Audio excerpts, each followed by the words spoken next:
आगे बढ़ते हुए हम आपको मिलवाते हैं बेहद ही खास शख्सियतों से।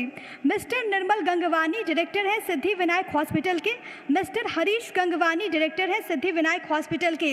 ये दोनों एक ऐसे व्यक्ति के तौर पर आप इन दोनों को देखिए, मेडिकल स्टोर से शुरुआत और हॉस्पिटल तक मुकाम, कैसे ये पूरी व्यवस्था रही, सहायक से संचालक के तौर पर किस तरीके से आगे बढ़े, ये जानने की हम कोशिश करेंगे। लेकिन सबसे पहले खास विजुअल प्रेजेंटेशन का आपको दिखाते हैं। मध्य प्रदेश के मंदसौर के निर्मल गंगवानी ने अपनी स्कूली शिक्षा के दौरान मेडिकल स्टोर पर काम किया, जिसके बाद ये क्षेत्र के प्रसिद्ध चिकित्सक डॉक्टर विजय शंकर मिश्रा से जुड़े, जहां उन्होंने 6 साल कंपाउंडर के तौर पर काम किया और अपने छोटे भाई हरीश गंगवानी के साथ मिलकर मेडिकल स्टोर खोला। साल 2013 में अपने रिश्तेदार की बीमारी के दौरान निर्मल ने अपने क्षेत्र में एक अच्छा अत्याधुनिक अस्पताल खोलने का संकल्प लिया, जो 2018 में साकार हुआ। आपका स्वास्थ्य ही हमारा लक्ष्य है के उद्देश्य से इन्होंने श्री सिद्धि विनायक अस्पताल की नींव रखी, जहां कार्यकुशल मेडिकल टीम समेत आईसीयू और कैथ लैब की सुविधा दी जाती है और अत्याधुनिक सुविधाओं से लैस उपकरणों के जरिए मरीजों का इलाज किया जाता है। गंगवानी बंधु आज 160 लोगों को प्रत्यक्ष और 100 लोगों को अप्रत्यक्ष रूप से रोजगार दे रहे हैं। क्षेत्र को बेहतर स्वास्थ्य सेवाएं देने का इनका उद्देश्य बहुत सराहनीय है। तो ये वो हैं जो कि ज़िंदगी बचाते हैं, ये वो हैं जो कि स्वास्थ्य के लिहाज से, देखिए कोरोना के इस काल में हम सब अपने स्वास्थ्य को लेकर, अपने हेल्थ को लेकर बहुत ज़्यादा सजग हुए हैं। किस तरीके से मंदसौर को लेकर वो आगे बढ़े, कोरोना के वक्त में कितनी ज़्यादा चुनौतियां थी और कैसा उनका सफ़र रहा, एक सहायक से लेकर संचालक तक आज जो मुकाम उन्होंने हासिल किया है और प्रत्यक्ष और अप्रत्यक्ष रूप से इतने लोगों को वो रोज़गार दे रहे हैं। इस सफ़र को जानने की हम कोशिश करेंगे। तालियों के साथ स्वागत करना चाहूंगी मिस्टर निर्मल गंगवानी डायरेक्टर सिद्धि विनायक हॉस्पिटल और साथ ही साथ mister Harish Gangwani director Siddhi Vinayak hospital. मैं आप दोनों को मंच पर आमंत्रित करती हूं आपके सफ़र के बारे में, क्योंकि जो आम लोग हैं जो कि इस वक्त हमें देख रहे हैं वो जानना चाहेंगे हॉस्पिटल्स को लेकर, डॉक्टर्स को लेकर तमाम तरह के सवाल हैं, बीमारियों को लेकर, कोरोना की चुनौतियों को लेकर, ये तमाम सवाल यहाँ पर पूछे जाएंगे। और मैं अब अपने सहयोगी दिव्यांश से अनुरोध करूँगी कि वो इस सत्र को मेरे साथ आगे बढ़ाएं। दिव्यांश। शुक्रिया प्रिया। मैं जनता से बात करना चाहता हूं। इस कोरोना काल में हमने एक ऐसा दौर देखा जहां हॉस्पिटल्स पे बहुत बड़ी जिम्मेदारी थी, उनके कंधों पर बहुत बोझ था। उसके बावजूद भी उन्होंने मरीजों का इलाज किया, बेहतर संसाधन भी मुहैया कराए और जितनी मदद वो गरीबों की कर सकते थे वो भी करने की कोशिश की। सरकार ने जो किया उसको किया, लेकिन ऐसे अस्पतालों को भी हम सैल्यूट करते हैं और इसीलिए आप दोनों का जो हमारे साथ नए मेहमान जुड़े हैं उनका मैं बहुत बहुत स्वागत करता हूँ। निर्मल जी, सबसे पहला सवाल मेरा आपसे है। आप दोनों यंगस्टर्स हैं, आपका मिशन है हेल्थ इज आवर मिशन, ये आपकी टैगलाइन है। बिल्कुल। सबसे पहले इस पर बात कीजिए, हेल्थ इज आवर मिशन क्या मतलब है इसका? Sir, health is our mission का मतलब ये है कि हम इस एरिया को, जो हेल्थ की कमी है, जो जिस चीज़ों के लिए हमको उदयपुर अहमदाबाद जाना पड़ता है, हम वो इस शहर को मुहैया कराना चाहते हैं। क्योंकि हेल्थ एक ऐसा इंपॉर्टेंट पार्ट होता है लाइफ का, अगर हेल्थ आपकी ठीक नहीं तो बाकी आप सब कुछ भी नहीं कर सकते। तो जो अगर मैं आज बात करूं कि उदयपुर जाने का जो सफ़र है वो 4 घंटे का 200 किलोमीटर का सफ़र है, इंदौर जाने का 200 किलोमीटर का सफ़र है, हम उसको कम करना चाहते हैं और हम ये चाहते हैं कि इस शहर में वो सारी सुविधा उपलब्ध हो जाए, इसलिए हम उसको हेल्थ इज़ आवर मिशन का टैगलाइन दिया है हमने। हरीश जी, मैं आपसे जानना चाहूँगी, क्योंकि जब आप लोगों के सफ़र को देखती हूँ, शुरुआत सहायक के रूप में और अब डायरेक्टर बनना है हॉस्पिटल का, कैसे ख्याल आया और कितना चैलेंजेस, कितनी चुनौतियाँ आई इस रास्ते में? मैडम, एक्चुअली चैलेंजेस तो काफ़ी आए, पर सबसे पहला जो हमारा चैलेंज था, जो भी ये मिशन था, जो भी ये विज़न था, वो मेरे बड़े भाई निर्मल का था। इसने सबसे पहले स्टार्ट किया है कंपाउंडर के रूप में किसी डॉक्टर के यहाँ। मैं मेरे पापा के साथ किराने की शॉप में काम करता था। हमने एक विज़न लिया, हमने एक मेडिकल शॉप डाला। फिर हमारे एक जिया जी है जो कि अहमदाबाद में रहते हैं, उनकी किडनी फेल हो गई थी, तो एक्चुअली ब्रदर का एटलीस्ट 1 मंथ अराउंड सिविल में रहना हुआ। तो देखा कि काफ़ी पेशेंट अपने इस एरिया के हैं, तो कहीं ना कहीं हो सकता है कि अपने को एक ऐसे इमरजेंसी हॉस्पिटल की ज़रूरत है जो कि इन चीज़ों को वहाँ पे सेटल कर सके। तो 2013 में हमने एक विज़न रखा था, जो 2018 में हमने उसको कंप्लीट किया। निर्मल जी, आयुष्मान योजना एक ऐसी योजना जिसके तहत जिसके पास भी कार्ड है उनका निःशुल्क इलाज हो सके। कई अस्पताल विवाद में रहे, लेकिन आपका अस्पताल इस क्षेत्र में ऐसा अस्पताल रहा जिसने आयुष्मान योजना के तहत कई मरीजों का निःशुल्क इलाज किया। सर, गवर्नमेंट ने जो ये आयुष्मान योजना चालू करी है, ये बेशक एक बहुत कारगर योजना है। अब बेसिकली अब अभी हमारा जो हॉस्पिटल है, अभी 4-5 फैसिलिटीज़ में आयुष्मान से टाइप कर पाया है, क्योंकि एक छोटी जगह है। जो फैसिलिटीज़ हम प्रोवाइड कर पा रहे हैं, लेकिन अगले 2 साल में हम सारी फैसिलिटीज़ सर, एक बात कहना चाहूँगा, जगह छोटी हो बड़ी हो, इरादे मजबूत होने चाहिए। यही छोटे छोटे प्रयास कब बड़े हो जाए पता नहीं चलता। नहीं, मैं इस चीज़ को बिल्कुल, आप जो कह रहे हो बिल्कुल एग्री कर रहा हूँ। आज हमें 4 साल हुए हैं, अब हम इस फील्ड को समझ पा रहे हैं, अब हम सारी चीज़ों को और आगे लेके जाना चाह रहे हैं। लेकिन आयुष्मान एक मध्यम वर्गीय और एक गरीब के लिए बहुत अच्छी योजना है। ये घर घर तक पहुंचनी चाहिए। अगर आपके पास हेल्थ कार्ड है तो हेल्थ कार्ड से एक फैमिली को बहुत राहत होती है, क्योंकि अस्पताल में सबसे पहला मैटर आता है कि पेमेंट। जब आप गवर्नमेंट इसका सपोर्ट करती है तो इसका बेनिफिट आम नागरिक को बहुत ज़्यादा होता है। और मैं सरकार को बहुत बहुत धन्यवाद दूंगा इस योजना को घर घर तक पहुंचाने के लिए। और देखिए, साधुवाद तो आप लोगों को भी है कि वहाँ पर जो मरीज़ पहुँच रहे हैं उनको परेशानी ना हो। आप बेफिक्र अपना इलाज करवाइए, सरकार ने जो कार्ड बनाया उसका लाभ आपको यहाँ पर मिलेगा। लेकिन निर्मल जी, मैं आपसे ये समझना चाहूँगी, आपने सफ़र का जिक्र किया, आप दोनों भाई आगे आए, एक सपना जो आप दोनों ने संजोया एक इंसिडेंट के बाद। लेकिन आज आप जहाँ पर मौजूद हैं, जब आप पीछे देखते हैं वो तमाम चीज़ें जाहिर तौर पर आपके जहन में घूमती होंगी। सफलता का श्रेय आप किसे देना चाहेंगे? देखिए, सफलता का श्रेय तो सबसे पहले माता पिता को जाता है, फिर हमारे गॉडफादर डॉक्टर विजय शंकर मिश्र, जिनकी प्रेरणा, जो हमारी प्रेरणा है, उन्हीं के आशीर्वाद और उन्हीं के सभी विजन्स, और जो विजन्स हम उनसे शेयर करते थे तो हर चीज़ पे हमें गाइड करते थे कि ऐसे नहीं ऐसा कर रहा है, उस चीज़ को लेकर आज हम इस जगह तक पहुँचे हैं। हरीश जी, एंजियोप्लास्टी सुनकर डर लगता है बड़ा, लेकिन सफलतापूर्वक इस क्षेत्र में आपने इसमें ऑपरेशंस को अंजाम दिया है।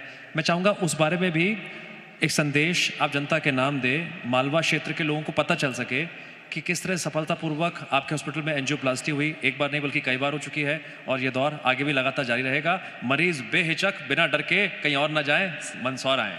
एक्चुअली सर, जो कार्डियक की प्रॉब्लम होती है वो इवेंट में टाइम आपके पास बहुत कम रहता है। अभी लास्ट ईयर 2019 में मेरे फादर की भी एंजियोप्लास्टी हुई थी, तो वहाँ से हमें ख्याल आया कि ये जो इमरजेंसी है वो काफ़ी बड़ी है। तो तब हमने ये प्लान किया कि हमें भी ये सुविधा हमारे शहर में आनी चाहिए। तो ये जो MI का इवेंट होता है जो कार्डियक का, उसमें जो टाइम बहुत कम होता है, मैं यही चाहूँगा कि जितनी जल्दी इंसान अगर हॉस्पिटल पहुँचता है और उसका ट्रीटमेंट स्टार्ट होता है तो बहुत ज़्यादा सेफ हो जाता है। तो एंजियोप्लास्टी एक इमरजेंसी है लोगों के लिए। वो सुविधा जो मंदसौर में है वो काफ़ी लोग इसको एक्सेप्ट भी कर रहे हैं और हमें उसका फ़ायदा भी मिल रहा है, और आयुष्मान के तहत भी हम ये काफ़ी ऑपरेशन कर रहे हैं।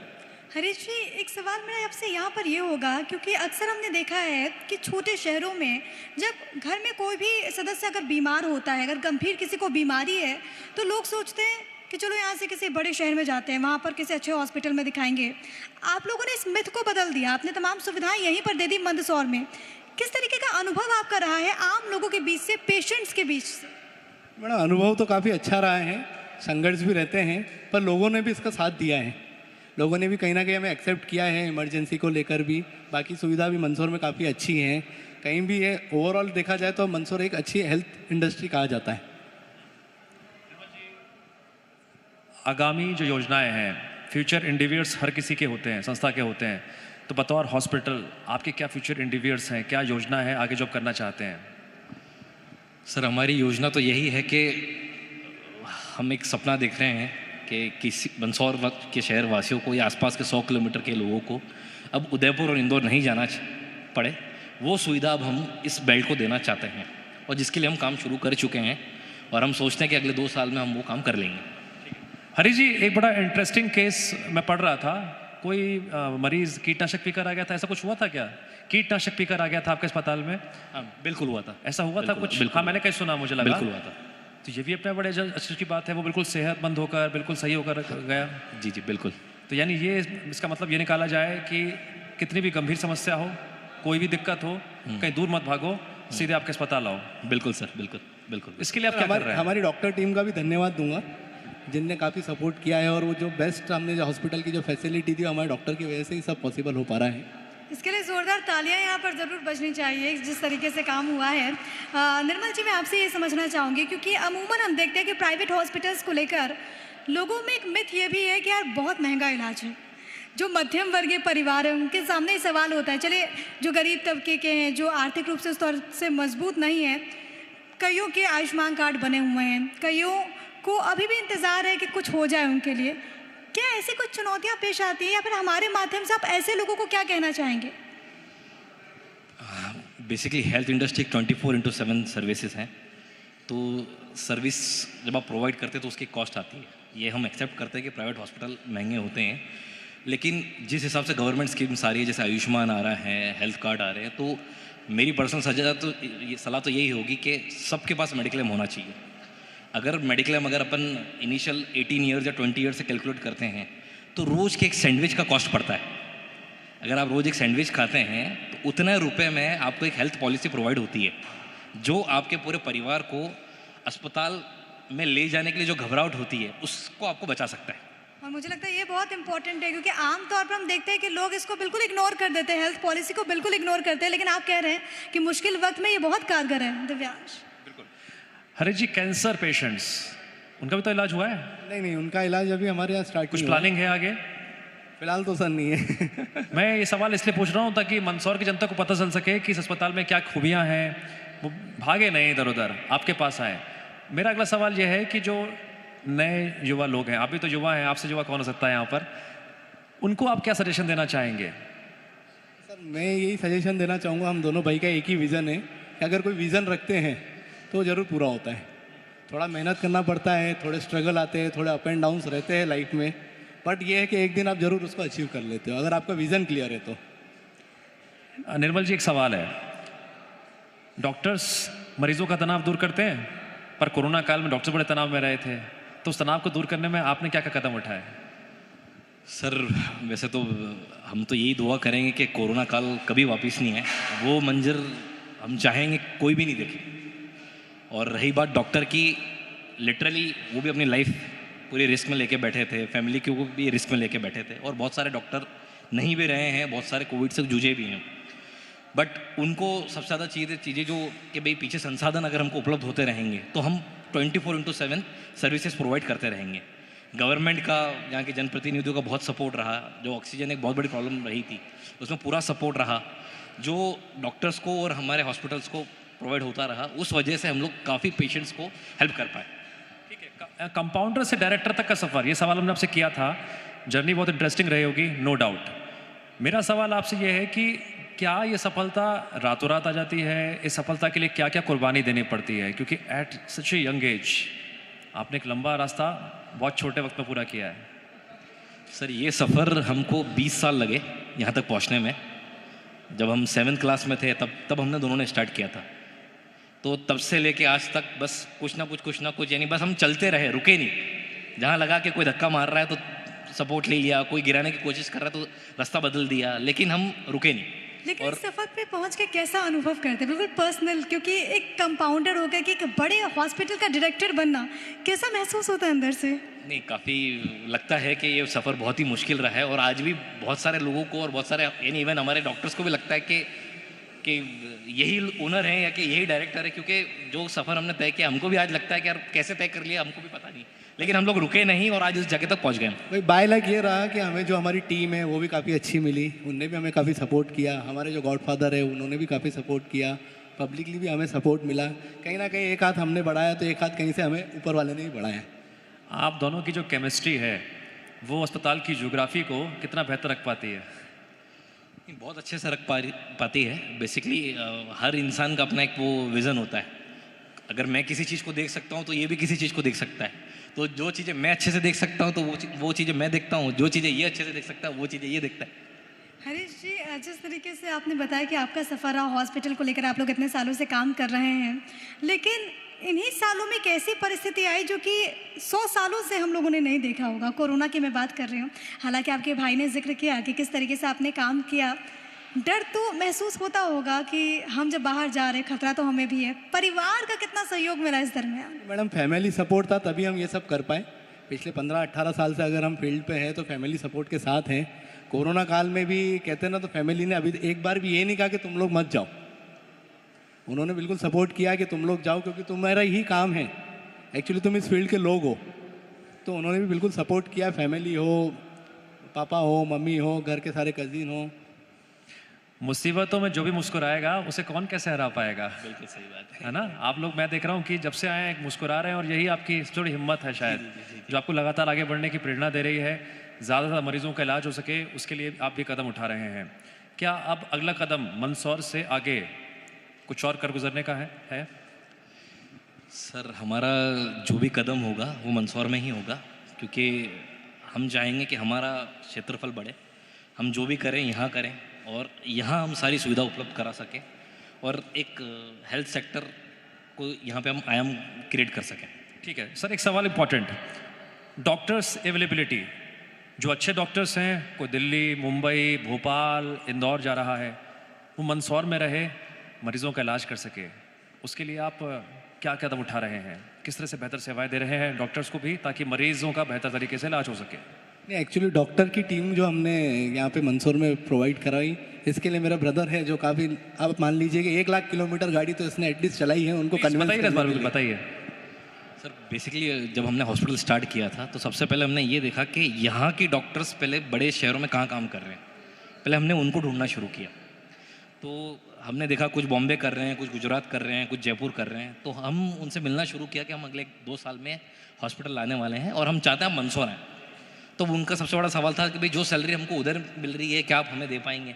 तो हमने उनको एश्योर किया कि हम वो देंगे, हम आपको एकोमोडेशन भी प्रोवाइड करेंगे। तो धीरे धीरे करके वो हमसे जुड़े। आज हम एक 20 डॉक्टर की टीम बना चुके हैं, 150 का स्टाफ बना चुके हैं। अब जो 4 साल हो गया, हमने एक बेंचमार्क क्रिएट कर दिया है। अब हमें इसलिए दिक्कत नहीं आती कि हम पिछले 4 साल का ट्रैक रिकॉर्ड है हमारे पास, कि हम इतने डॉक्टर को लेकर बैठे हैं और आगे जो विज़न हम लेकर आए हैं हम उसको पूरा करेंगे।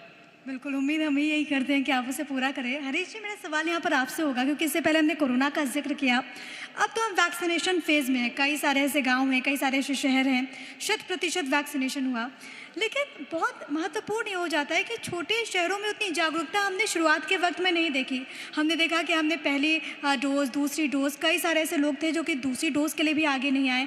अब 15 से 18 साल के बच्चों को हम वैक्सीनेट कर रहे हैं। मंदसौर की स्पेसिफिकली अगर मैं बात करूं तो मंदसौर इसके लिए आपको कितना जागरूक नज़र आया?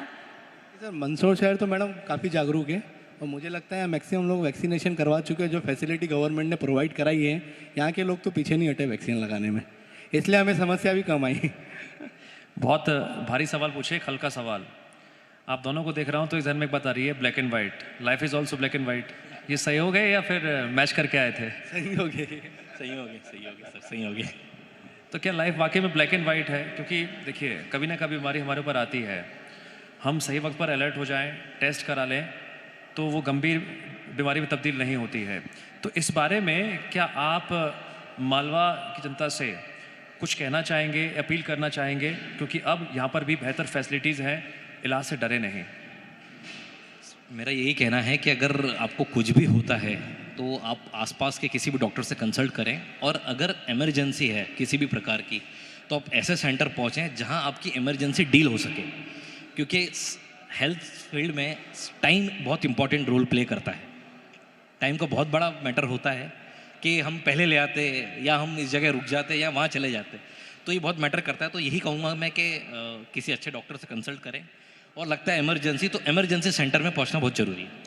यही सवाल हरीश जी मेरा आपसे भी होगा, क्योंकि हम कहते हैं कि हेल्थ इज़ वेल्थ, लेकिन यही ऐसी चीज़ है जिसको इंसान सबसे ज़्यादा इग्नोर करता है।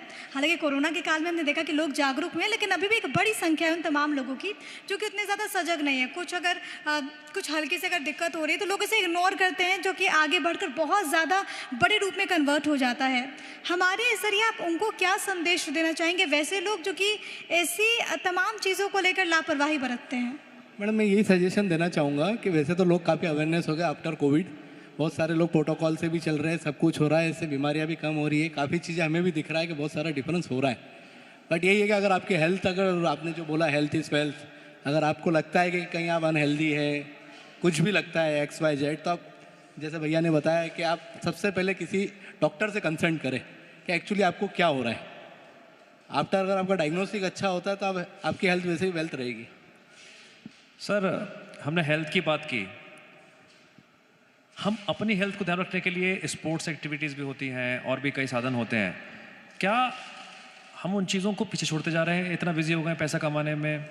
एक यंगस्टर के तौर पर, एक एंटरप्रेन्योर के तौर पर, एक डायरेक्टर के तौर पर आप क्या सजेशन यंगस्टर्स को देना चाहेंगे? मेरे हिसाब से अगर आप पिछले 8 साल का अगर आप देखेंगे तो मुझे लगता है कि सब लोग जो एक्सरसाइज होती है वो छोड़ चुके हैं। यानी मुझे लगता है कि मुझे यहाँ से इस चौराहे पे भी जाना है, मैं खुद भी गाड़ी लेके जाता हूँ, जो कि अपनी हेल्थ के लिए सही नहीं है। कोई स्पोर्ट्स एक्टिविटी या कोई भी ऐसी एक्टिविटी होनी चाहिए जो आपकी फिटनेस को बरकरार रखे, वही आपके लिए बेटर है। अगर आप फिट रहेंगे तो आपकी हेल्थ ऑब्वियसली बहुत अच्छी रहेगी। फिट रहेंगे तो आप फिट रहेंगे। बिल्कुल और बिल्कुल बिल्कुल ही मैम, सही कहा गया है। एक और चीज़, क्योंकि हरीश जी जैसे कि आपने कहा और आपके भैया ने भी इस बात का जिक्र किया कि हम अपने हेल्थ के प्रति हमें जागरूक होना चाहिए। अभी कोरोना के काल में हालांकि लोग बहुत ज़्यादा सजग हुए हैं, लेकिन अमूमन ये भी देखा जाता है कि लोग हेल्थ चेकअप हम उसे क्यों नहीं रूटीन बना लें, मतलब एक इंटरवल के बाद हम बॉडी चेकअप करवाएं, जो कि अमूमन नॉर्मल वो ज़िंदगी में होनी चाहिए। मैडम ये बात आप बिल्कुल सही कह रहे हैं कि एटलीस्ट ईयरली एक हेल्थ चेकअप सभी को कराना चाहिए। जैसे भैया ने बताया कि इंश्योरेंस अगर आप कराते हो तो उसमें भी एक हेल्थ चेकअप आपका फ्री रहता है। तो आप इंश्योरेंस कराएंगे, आपका हेल्थ चेकअप भी होगा। इन फ्यूचर भगवान ना करे अगर आप एडमिट होते हैं तो फाइनेंशियली भी सपोर्ट होगा। तो यही कहना चाहेंगे हम कि अगर आप हेल्थ इंश्योरेंस के साथ अटैच हैं, ये सरकार की जो भी योजना के साथ है, तो आप हेल्थ के लिए भी एक सेफ साइड रहते हैं। ठीक है सर, अब हम बात करते हैं पर्सनल लाइफ की। क्या पर्सनल लाइफ में जो चीज़ें हमारे साथ हो रही होती हैं, अगर उससे अच्छे से जी रहे होते हैं, तो क्या प्रोफेशनल लाइफ पर भी उसका असर पड़ता है? अगर पड़ता है तो कैसे? बिल्कुल फ़र्क पड़ता है लेकिन आप उसे कैसे डील करते हैं वो इम्पोर्टेंट है। नहीं, मैं इसलिए चाहता हूँ कि at such an early age आप इतना बड़ा संस्थान संभाल रहे हैं, तो पर्सनल लाइफ प्रोफेशनल लाइफ दोनों को मैनेज करना है। मैं चाहूँगा गुरु मंत्र आप आज के यंगस्टर्स को ज़रूर दें। मुझे ऐसा लगता है कि सर कि दोनों चीज़ें डिवाइड होनी चाहिए। अगर आप काम करते हैं तो काम का एक टाइम और सारी चीज़ें फिक्स करें, और फैमिली का टाइम फिक्स करें, वो बहुत ज़रूरी है ताकि चीज़ें बैलेंस बनाए रखें। दोनों जगह अगर आपका बैलेंस रहेगा तो सारी चीज़ें स्मूथली चलती रहेगी। ठीक है, सबसे बड़ा चैलेंज आज के टाइम में यंगस्टर्स के लिए आप क्या मानते हैं? कोई स्टार्टअप करना चाहता है या फिर कुछ भी एक नया वेंचर उसे स्टार्ट करना है तो? चैलेंजेस जो आ रहे हैं सबसे पहले कि अगर आपका विज़न क्लियर है तो मुझे लगता है चैलेंजेस तो आप कुछ भी करते हैं। अगर यहाँ से मैं अगर चौराहे पे भी जाऊँगा तो एक चैलेंज है कि मुझे बीच में काफ़ी लोग मिलेंगे, मेरे साथ कुछ भी हो सकता है। बट ये कि अगर आपका विज़न क्लियर, अगर आप मेहनत करते हैं तो मुझे लगता है कि वो अचीव हो जाता है। सिस्टम से कोई अपेक्षा है आपकी? जी, सिस्टम से, सरकार से, प्रशासन से? नहीं, सिस्टम्स की अगर मैं बात करूं, गवर्नमेंट ने बहुत सारी योजनाएं स्टार्टअप्स को दी हैं। जैसे MSME की बात करूं मैं, और बहुत सारी चीज़ें जो इंडस्ट्रियल्स को हैं, काफ़ी सपोर्ट मिला है। और मुझे जो लगता है जो लोग स्टार्टअप करते हैं उन लोगों को अपना रोड मैप रेडी रखना चाहिए। Plan A, plan B, plan C हमेशा रेडी होना चाहिए। और मुझे लगता है कि फर्स्ट जो पहला फेज़ होना चाहिए, फाइनेंशियल प्लान होना चाहिए, क्योंकि सबसे बड़ा जो धरोहर माना जाता है, फाइनेंशियल प्लान को माना जाता है आपके सपने को पूरा करने में। यहाँ जनप्रतिनिधि जो आए थे वो ये कह रहे थे कि हम लोगों के बीच जाते हैं, तो क्या कभी आप उनके पास गए, कभी कुछ उनसे बातचीत की, समस्या बताई? नहीं, उनके पास हम तो आप मान के चलिए महीने में एक बार जाते हैं। कोई भी समस्या होती है वो हमेशा सपोर्ट करते हैं हमारा। समाधान तुरंत होता है? बिल्कुल होता है। निर्मल जी, मेरा सवाल यहाँ पर अभी आपसे ये होगा, क्योंकि आपने तो तमाम बातों का जिक्र किया है। दिव्यांश ने भी आपसे सवाल भी पूछा था कि आप इस तरीके से क्या तनाव में कभी रहते हैं, लेकिन मैं युवाओं की बात अगर करूँ तो आज के इस वक्त में अलग अलग फील्ड में बहुत सारी चुनौतियाँ हैं। हर व्यक्ति किसी ना किसी चीज़ को लेकर कभी ना कभी परेशान महसूस करता है, तनाव में होता है। आप उनको क्या संदेश देना चाहेंगे हमारे ज़रिए? देखिए, वो तनाव को अगर आप काम में प्रेजेंट करेंगे तो उसका नुकसान आपको होना ही है, क्योंकि वो तनाव उसी आदमी पे निकला जाएगा जिस पे नहीं निकलना चाहिए। तो तनाव को आप कैसे टेकल करते हैं और अगर उसको काम में नहीं लाते हैं तो वो आपके लिए बहुत बेनिफिट होता है। इतने सालों से आपने काम किया, मंदसौर में हेल्थ इंफ्रास्ट्रक्चर को लेकर अभी मौजूदा हाल और आगे के लिए क्या आप उम्मीदें कर रहे हैं? क्या आपको लगता है कि कितनी पोटेंशियल को लेकर कितना आगे बढ़ सकता है मंदसौर? मंदसौर पिछले 10 साल में बहुत आगे गया है और मंदसौर में काफ़ी पोटेंशियल है। अगर आप इंफ्रास्ट्रक्चर की वाइज बात करेंगे तो बहुत सारी चीज़ें बदली हैं और अभी हम लोग देख ही रहे हैं कि चीज़ें बदल रही है। अगले 5 साल में बहुत सारी चीज़ें मंदसौर की बदलेगी और हम बहुत पॉजिटिवली आगे बढ़ रहे हैं सभी फील्ड को लेकर। नहीं, ये तो मैं ज़िंदगी में हमेशा कहता हूँ कि पॉजिटिव भी हमारे सामने, नेगेटिव भी हमारे सामने। हम क्या देखना चाहते हैं ये हमारे ऊपर है और वही लोगों को दिखता भी है। सर, अब मेरा सवाल आपसे ये है कि आपने अपने फ्यूचर के बारे में बात की, प्रेजेंट के बारे में बात की, क्या आपको लगता है, मैं मंदसौर की धरती से बात ज़रूर रखना चाहूँगा, 2 यंगस्टर से, 2 नौजवानों से, हमारे परिवार के संस्कार कितनी बड़ी भूमिका निभाते हैं हमें आगे बढ़ाने में, हमें अच्छा सोचने में, समझने में और ज़िंदगी को एक अच्छे तरीके से जीने में। बिल्कुल, ये बहुत बड़ा सवाल किया है आपने। और ये जो आप बता रहे हैं कि बहुत अच्छा, जो चीज़ हम सीखते हैं वो हमारे काम पे प्रेजेंट होती हैं। अगर आज हम किसी से बदतमीज़ी से बात करेंगे तो वो जो स्टाफ देखता है वो भी बदतमीज़ी से बात करेगा। जब हम किसी से लहजे से बात करते हैं या जो भी संस्कार अपने को मिले हैं, वो सारी चीज़ें जब काम में प्रेजेंट होती है तो सामने वाला भी उसी चीज़ को अचीव करता है और वो ही अपने क्लाइंट को डिलीवर करता है और सभी चीज़ को डिलीवर करता है, जिसके रिजल्ट्स अपने पास आज नहीं तो कल आते हैं। निर्मल जी और हरीश जी, आप दोनों का बहुत बहुत शुक्रिया। भविष्य के लिए आपको बहुत बहुत शुभकामनाएं। हम उम्मीद करते हैं कि आपके माध्यम से ज़्यादा लोगों तक मदद पहुंच सके, खासकर गरीब लोगों को, और जो लोग भी मरीज़ आपके अस्पताल में इलाज कराने के लिए आ रहे हैं वो स्वस्थ होकर अस्पताल से बाहर आएँ। एक बार फिर से आप दोनों का बहुत बहुत शुक्रिया। Over to you Priya. Thank thank you you sir, thank you. करूंगी, गुजारिश करूंगी आप दोनों कृपया मंच पर ही रहें और मैं अब इनको स्मृति चिन्ह भेंट करने के लिए स्वागत करना चाहूंगी जी मध्य प्रदेश छत्तीसगढ़ के assistant manager sales Atul Verma ji को और प्रमोद अग्रवाल जी को मैं बुलाना चाहूंगी स्टेज पर। इन दोनों ही खास मेहमानों को स्मृति चिन्ह आप दोनों भेंट कीजिए, क्योंकि जिस तरीके से दोनों काम कर रहे हैं, मिस्टर निर्मल गंगवानी और मिस्टर हरीश गंगवानी, दोनों भाई, और जिस तरीके से ये सफ़र उन्होंने तय किया, ये इनकी कहानी बताती है कि अगर आप कुछ पाना चाहें, अगर आप कोई मुकाम अचीव करना चाहें, तो चाहे जितनी भी बाधाएं हैं, अगर आपकी इच्छा शक्ति मजबूत है तो कोई भी बाधा इतनी बड़ी नहीं हो सकती कि वो आपको राहों में रोक दे। इन दोनों के लिए ज़ोरदार तालियां। ये दोनों प्रेरणा स्रोत हैं उन तमाम लोगों के लिए जो कि सपना बुनते हैं और उस सपने को पूरा करने की क्षमता रखते हैं। आप दोनों का बहुत धन्यवाद हमारे साथ जुड़ने के लिए और इस स्टेज से अपनी बातों को शेयर करने के लिए, अपने अनुभवों को शेयर करने के लिए। दिव्यांश, आपका भी बहुत धन्यवाद। तो देखिए, आपने मध्य प्रदेश की बात देखी, मालवा से, वो मालवा जो कि अपने आप में बेहद खास है, और ये तमाम जो खास मेहमान जो कि आज हमारे साथ जुड़े, उन्होंने बताया कि किस तरीके से मालवा का ये सफ़र अनवरत आगे जारी है। मालवा आगे बढ़ रहा है, तरक्की कर रहा है, नई बुलंदियों को हासिल कर रहा है। ये सफ़र लगातार जारी है। आपके शहर की हम बात लगातार कर रहे हैं, लेकिन मालवा से, मंदसौर से मेरे साथ इतना ही। आप बने रहिए जी मध्य प्रदेश छत्तीसगढ़ के साथ।